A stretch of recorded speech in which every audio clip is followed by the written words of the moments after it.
가기사는 증시 각도기. 안녕하세요. 증시 각도 TV 시청자 여러분, 투자자 여러분 반갑습니다. 5월 23일 금요일 오후 한국 마감으로 찾아뵙게 된 각도기 박사 안전입니다. 한 주간 정말 고생 많으셨고 수고 많으셨습니다. 네, 날씨가 드디어 약간 습한 기온이 올라오면서 여름이 다가오는 듯한 느낌을 받습니다. 오늘 아침 살짝 쌀쌀했습니다만 이제 본격적으로 아침 온도가 올라가면서 본격적 여름이 될 것 같습니다. 이 습한 온도 가운데서 건강 잘 지키셔서 건강하게 여름 나시기를 기원합니다. 네, 이제 그 5월도 한 주밖에 남지 않은 주말인데요. 장중에 오늘 계속 오르려고 애를 쓰다가 눌리면서 좀 마감되는 좀 아쉬운 흐름이었습니다. 그러나 그 업종별로는 그 좀 굉장히 다른 모습을 보여주면서 굉장히 큰 폭으로 상승하는 업종이 몇 개 나타나서 기염을 토하는 그런 흐름 확인할 수가 있었습니다. 오늘 일단 전반적인 장세 흐름부터 한번 짚고 넘어가도록 하겠습니다. 오늘 거래소 종합주가지수는 전일 대비 0.44포인트, 0.02% 소폭 하락하면서 2593으로 2600이 벌써 세 번째 얻어맞네요. 그 고비를 못 넘기고 다시 주저앉았습니다. 오른쪽에 보시면 차트 흐름들 나오는데요. 보시면 계속 상승 시도를 했습니다만 마지막에 조금 떨어지면서 끝났고요. 그 다음에 그 밑에가 거래량인데요. 여러분 잘 보셨으면 좋겠는데요. 이게 강세장으로 가기 전에는 애매한 장, 횡보장이나 약세장일 때는 오전장이 시세가 잘 붙는 경우가 많습니다. 그래서 개인적인 이제 투자 방법 중에 하나는 오전에는 매도를 하고 오후에는 매수를 한다. 뭐 이렇게 교체할 것들이 있다면 뭐 그런 것도 하나의 방법이다라는 거 생각해 보시면 좋을 것 같아요. 근데 이거는 약세장이나 횡보장일 때만 얘기입니다. 강세장에 가면 좀 달라질 거예요. 자, 그리고 이제 코스닥 시장도 한번 같이 살펴보도록 하겠습니다. 코스닥 시장은 거래소 시장보다 분위기가 조금 더 좋지 못했습니다. 그 뭐 상승 시작을 했습니다만 빠진 이후에 상승을 다시 한번 재시도하였습니다만 계속 마이너스 권역에서 마감이 되었습니다. 1.74포인트, 0.24%가 하락하면서 715.93포인트를 기록하면서 장이 마감이 되었습니다. 자, 그 전체적인 거래 대금 한번 살펴보도록 하겠습니다. 거래 대금은 코스피가 7조 5천억 원 거래가 되었고 코스닥은 5조 6천억 원 거래가 되는 모습 확인할 수가 있었고요. 그리고 이제 거래소와 코스닥의 그 거래 주체별 매매 동향 한번 살펴보도록 하겠습니다. 거래소의 경우는 기관과 외국인들이 각각 1,040억, 570억 매도를 했고 개인이 134억 매수를 했고요. 코스닥의 경우는 외국인이 290억 매도를 했고 기관은 240억 매수, 개인은 410억 매수를 한 흐름 확인할 수가 있었습니다. 자, 오늘 전체 그 흐름에서 가장 눈에 띄는 부분들은 그 원전 관련 기업들이 엄청나게 많이 올랐다라는 점이 되겠습니다. 오늘 상승 업종에 보면 건설 유틸리티가 아주 최상위권을 기록했는데요. 특별히 건설주들은 정말 미친 상승세를 보여줬습니다. 건설주가 두 자릿수씩 올라간 거 보니까 막 10% 넘게 올라가는 거 보니까 정말 좀 당황스럽더라고요.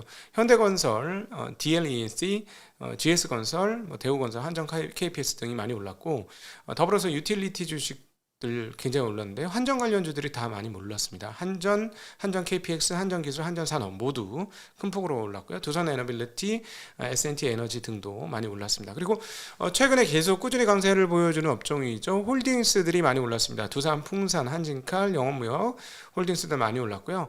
증권주들도 강세 흐름들 계속 지키고 있는 모습도 눈에 띄는 특징적 부분이라 볼 수 있겠습니다.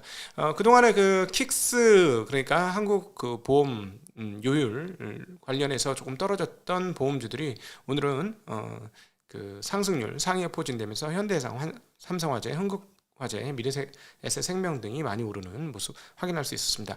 반면에 뭐 아침에 미국 마감을 하면서 말씀을 드렸습니다만은 미국의 세금 감면법에 의해서 그 감면된 세금을 일부 커버리지하기 위해서 그동안에 바이든 행정부 때 감면을 해주었던 에너지 효율 장치에 대한 감면, 즉 IRA법이 조속히 끝날 수 있다, 조속히 폐지될 수 있다라는 소식에 따라서 오늘 2차 전지 관련주들은 아주 엄청난 하락을 안 그래도 이미 많이 빠져있는데 한 지하 5층쯤 와 있는 것 같은데 추가로 더 빠지는 흐름들을 보여주었습니다. LG 에너지 솔루션, 에코프로 BM, 에코프로, 엔캠, 삼성 SDI, 포스코 퓨처캠 모두 큰 폭으로 떨어지는 흐름 보여주었고요. 미국에서 뭐 썬런이나 이런 회사들, 태양광 관련 회사들 폭락을 했었는데요. 오늘 한국에서도 OCI, 하나솔루션, 이스페셜티 등도 약세를 보여주었습니다. 헬스케어 업종들은 그 동남아에서 코로나 증가해서 살짝 반등을 했다가 다시 빠지네요. SD 바이오센서, 그리고 일동제약, 그리고 삼성 바이오로직스 하락하는 흐름 보여주었습니다. 자동차 업종들도 대체적으로 약세를 보여주는 모습 확인할 수가 있었습니다. 오늘 거래소에서는 상승 종목이 오히려 조금 많았고요. 코스닥에서는 하락 종목이 그 상승 종목보다도 한 2배 가까이 많은 약세 흐름들을 보여주었습니다. 자, 오늘 건설주부터 한번 확인해 보도록 하겠습니다. 건설주 현대건설이 두 자릿수의 상승을 보여주었고요. 이는 도널드 트럼프가 그 원자력 산업 활성화를 위한 행정명령을 곧 발표하고 서명할 것이다 라는 뉴스가 로이터 등을 통해서 보도되었기 때문입니다. 이르면 오늘 신규 원전 공급에 대한 규제 절차를 완화하고 원전 연료 등 공급망을 강화하는 원전 활성화 행정명령을 서명할 것이다 라는 소식이 들린 가운데 사실 근데 전 이게 한전 KPS나 한전이나 뭐 이런 한전기술이나 한전산업이나 이런 거 오르는 거는 맞는데 건설주들도 덩달아 많이 올라가지고 네. 이 건설주들이 단순히 이걸로만 이렇게 많이 올라야 되나? 그거는 조금 좀 의문이긴 한데요. 건설주들 일부는 올해 실적 개선이 대폭적으로 이루어지고 그 다음에 몇몇 기업들은 보유한 현금도 꽤 많고요. 그래서 대주주 지분도 좀 낮고 이런 기업들도 있습니다. 그래서 그런 기업들은 지금 상법 개정 관련된 이슈하고도 살짝 그렇게 PBR도 낮고 하기 때문에 걸리는 게 좀 가치 있다라는 느낌을 받고 있는 상황입니다.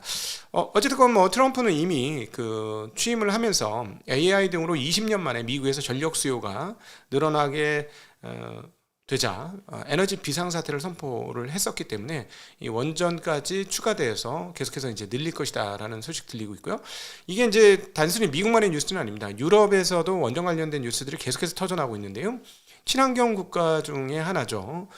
친환경 발전 국가인 스웨덴도 신규 원전 4기를 짓겠다는 지원법을 가결했다는 소식도 들리고 있습니다. 500메가와트 용량의 원자료 4기를 짓거나 또는 이에 상응하는 소형 모듈형 원자로 SMR을 건설한다는 계획을 밝혔는데요. 2045년까지 탄소 중립 목표를 달성하기 위해서 이 중 절반은 35년까지 가동을 목표로 하고 있다고 합니다. 원래 스웨덴은 화석연료를 별로 쓰지 않습니다. 수력이 40%고요. 원자력이 30%, 풍력이 20%. 였기 때문에 기존에도 거의 대부분 그 신재생 에너지를 사용했고 여기에 원자력을 추가하는 그런 흐름인데요. 왜 이렇게 되느냐? 향후 20년간 전력 수요가 2배 정도 증가할 한 300테라와트시로 관측하기 때문에 이것들을 커버하기 위해서 원자력이 필요하다라는 뉴스가 되겠습니다. 거기에다 또 하나 추가. 러시아의 그 우크라이나 침공을 본 그 유럽의 국가들이 더 이상 러시아에게 화석 연료를 의지하면 안 되겠다라는 생각을 하고 있는 것 같습니다. 이것들도 즉 러시아의 화석 연료 의존에서 탈피하자고 하는 것도 유럽 쪽에서의 신재생 에너지 그리고 그 중에서도 원자력 발전이 추가되는 요소 중에 하나다라고 볼 수 있습니다. 그래서 오늘은 전력 인프라가 많이 올랐습니다. 그러니까 앞서 말씀드렸습니다만 건설 업체들 많이 올랐고요. 한전이 붙은 회사들, 한전 KPS, 한전기술, 한전산업 이런 등이 많이 올랐습니다. 그러니까 예전에 우리 전력 관련주 송배전이라든가 변압이라든가 이런 것들도 있는데 그건 뭐 나쁘지는 않았습니다만은 오늘은 아주 압도적으로 그러니까 뭔가를 지어주는 회사들 그쪽이 강세를 보여줬다는 게 가장 큰 특징 중에 하나다라고 말씀드릴 수 있겠습니다. 아침에 그 뉴스 미국 그 브리핑을 해드리면서 한국 2차 전지가 조금 타격이 불가피하겠습니다라고 말씀드렸는데 뭐 그동안에 워낙 많이 빠져서 좀 녹였습니다라고 얘기는 했습니다만 역시 타격을 좀 받는 모습 확인할 수가 있었습니다. 감세안은 아침에도 말씀드렸습니다만은 그 원래는 IRA법 같은 것들이 2032년에서 33년까지 유지될 예정이었습니다. 그래서 전기차 보조금, 그다음 배터리, 청정에너지, 세액공제 뭐 이런 것이었는 그 32년, 33년까지 유지될 예정이었었는데 이게 앞당겨지면서 2028년까지만 지원을 하는 법안으로 가고 있죠.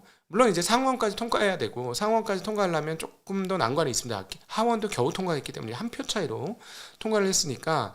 그런데 그럼에도 불구하고 뭐 미래를 예상하면서 당겨오는 경향성이 있는 주식시장 입장에서는 이게 결코 호재가 아니죠. 악재죠. 그래서 뭐 전기차 구매자에게 제공된 7,500달러 세액공제도 26년 말로 종료되면서 무려 6년이나 앞당겨졌기 때문에 이것들이 모두, 그래서 자동차 주식들도 안 좋았고 2차 전지 주식들도 안 좋았다라고 볼 수 있겠습니다. 그래서 LNF, 원익 P&E, 엔캠, 광무, 에코프로, PNT, 첨보, 성우 등등 과거 2차 전지 IRA법으로 랠리를 펼쳤던 주식들이 아주 큰 폭의 타격을 입었다라고 말씀드릴 수 있겠습니다. 자, 그리고 또 반면에 2차 전지 업체들은 끊임없는 설비 증설과 끊임없는 연구개발 압력에 놓여져 있습니다. 왜냐하면 중국의 도전이라고 이제 표현해야 되나 할 정도인데, 중국의 뭐랄까 확장이 굉장히 무섭기 때문인데요. 최근에 한번 제가 혼자 방송할 때 말씀드렸습니다만, 소금 배터리가 만들어진다, CATL이 소금 배터리 만든다라고 했었는데요.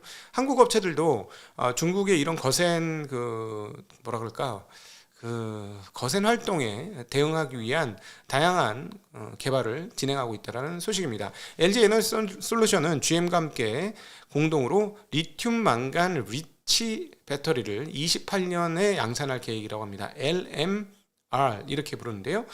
이거는 기존의 삼원계인 니켈 코발트 계열의 사용되던 니켈과 코발트를 10%대로 비중을 낮추면서 망간을 대폭적으로 많이 사용하는 그런 배터리라고 합니다. 망간 비율이 60에서 65% 이고요. 망간은 정제하기가 쉽고 그래서 비용이 낮은 강점을 가졌기 때문에 킬로와트 시당 단위당 단가를 상당히 떨어뜨릴 수 있다라는 얘기가 되겠죠.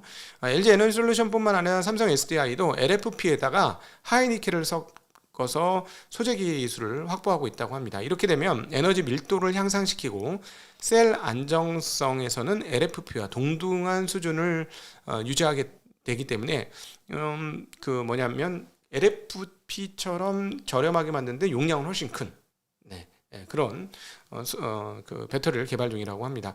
SK온은 코발트를 빼거나 줄인 배터리를 지금 개발 중이라고 하고요. 앞서 에너지 솔루션이 얘기했던 LMR 배터리는 킬로와트 시당 가격이 80에서 90달러 정도로 예상을 한다고 합니다. 그러면 LFP는 얼마일까요?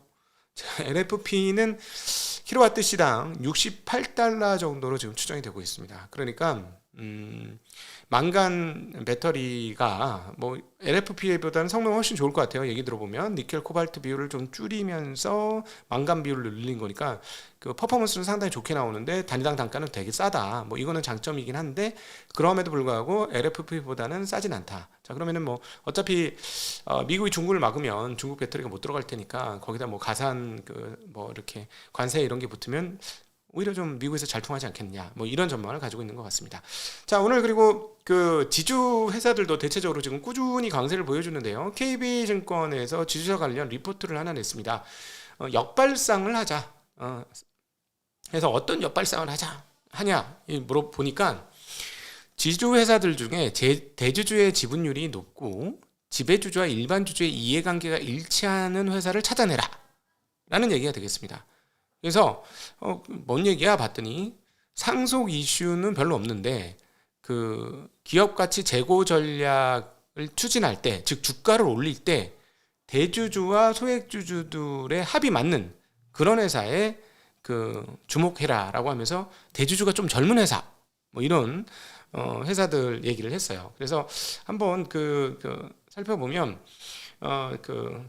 뭐 역발상을 해라 하고 이렇게 지주회사에 대한 이야기를 했고요.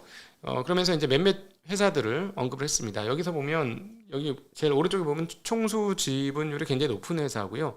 그리고 또 아까 이제 젊은 대주주, 그러니까 상속이 거의 다 이루어진, 여기서 보시면은 상속이 아직 덜 이루어진 회사들 경우 상속을 해야 되는 사람들, 그러니까 세아의 이순영 대주주의 경우는 8.9%고 한국양컴퍼니의 조양래 회장 경우 4.4%니까 이거는 이제 거의 다 이양이 됐다라는 얘기가 되겠죠. 그래서 아들내미들로 딸은 거의 없네, 다 아들이네. 자, 아들내미들로 넘어간 회사들이 지분율, 대주주 총수 지분율이 높을 경우에는 젊으니까 주가 상승하는 거에 열려 있을 것이다라는 그런 컨셉입니다. 그런 컨셉으로 한번 접근해 보자라는 얘기를 KB증권에서 했었는데요. 좀 뭐 재밌고 눈에 띄는 대목이니까 한번 참고를 해볼 만하다. 그러나 지금까지 지주회사들의 랠리는, 올 들어서의 지주회사 랠리는 보유 현금이 많고 PBR이 매우 낮으며 배당률이 높은 회사들입니다. 지금까지는 요거는 이제 요런 컨셉으로 한번 접근해 보자라는 얘기고, 지금까지는 뭐였냐? 매우 PBR이 낮으면서 배당 성향이 높은 애들이 먼저 붙었어요. 그거는 여러분 참고하시길 바라겠습니다.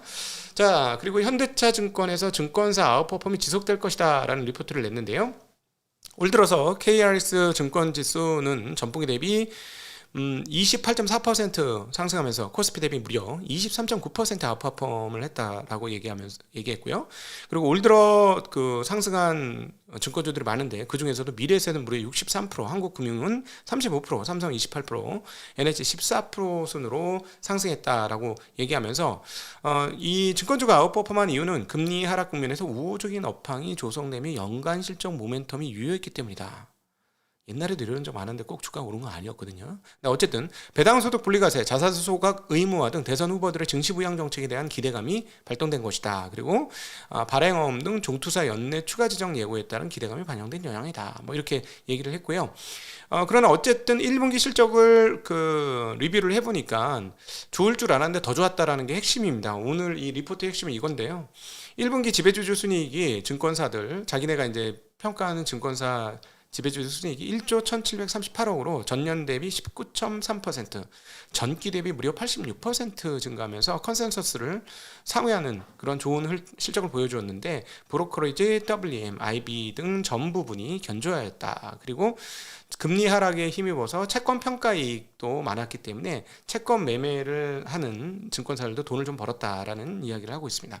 그래서 올해 전체적으로 지배주주 순이익은 기존 추정치 대비 4.6%가 상향된 3조 8,442억으로 전망을 하고 있고, 2분기 들어서는 국고채 금리가 전분기 대비 낙폭을 키우고 있어서 그 운용 손익 개선세가 지속될 것이다라는 언급을 하였습니다. 자, 지금 얘기를 했던 게 저거잖아요. 금리가 떨어지니까 운용 손익이 좋아질 것이다 라는 얘기를 하고 있는데요. 오늘 키움증권 안예화 연구원은 앞으로 29일날 5월 29일날 금통위가 열리게 되는데, 이 금통위에서 기준금리는 내려갈 것이다 라는 언급을 하고 있습니다. 이번에 기준금리가 2.75에서 2.50%로 25bp 인하될 것이다 라고 얘기하면서 4월 금통위 당시에 인하 소수 의견이 이미 있었고, 그 다음에 금통위원 6명 전원이 3개월 내 인하 가능성을 열어뒀다는 점에서 최근에 정치 불확실성 장기화에 따른 내수 부진, 그리고 관세 정책으로 인한 수출 수요 둔화 등을 우려할 때 기준금리는 당연히 내릴 것이다 라고 이 얘기를 하고 있습니다. 그리고 수정 경제 전망에서 성장률 전망치도 너무나 낮아졌기 때문에 당연히 지금 금리를 내릴 수 있는 환경이다라는 언급을 하고 있는데요.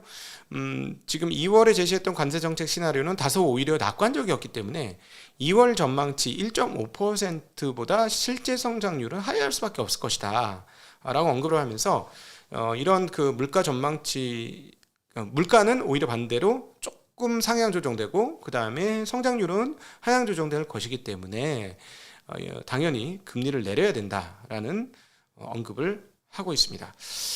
자, 그래서 경기 둔화를 감안하면 이번에는 2.5%까지 인하가 될 텐데, 현재 시중 금리는 2.25%까지 인하되는 것을 선반영하고 있다라는 언급을 하였습니다. 자, 지금 올해 들어와서 각국은 아니고 한중 일미의 금리 흐름들 한번 체크해 보도록 하겠습니다. 자, 요게 이제 빨간색이 한국 10년물 국채금리고요. 계속 꾸준히 내려오고 있죠. 그리고 까만 게 미국, 제일 위에서 놀고 있는 게 까만 게 미국입니다. 그 다음에 오렌지색은 중국, 그 다음에 노란색은 일본입니다. 지금 아침에도 일본 금리 미친 듯이 올랐다. 이건 이제 10년물인데 30년물은 더 미친 듯이 올렸다. 이렇게 말씀드렸는데, 중국은 내려앉았고 일본은 올라가면서 역전되기 직전이에요. 네, 금리가. 중국은 여기서 얼마나 더 내려올 수 있을까 싶긴 한데, 일본은 어쨌든 올라갈 것 같잖아요. 30년물 보면. 그러면 이건 역전될 것 같고요. 원화는 이제 꾸준히 조금 여기서 조금씩 더 빠지는 흐름들을 보여줄 것 같고, 미국은 화물차사 내려올 생각은 안 하고 있습니다. 지금 그럼 결국 이건 무슨 말이냐? 일본과 미국은 긴축적 상황으로 금리가 돌아가고 있는 거고, 반면에 중국과 한국은 완화적 상황으로 금리가 돌아가고 있는 것이다 라고 보시면 되겠습니다. 네, 그렇게 충분히 말씀드릴 수 있는, 뭐 이거는 뭐 너무 뻔하잖아요.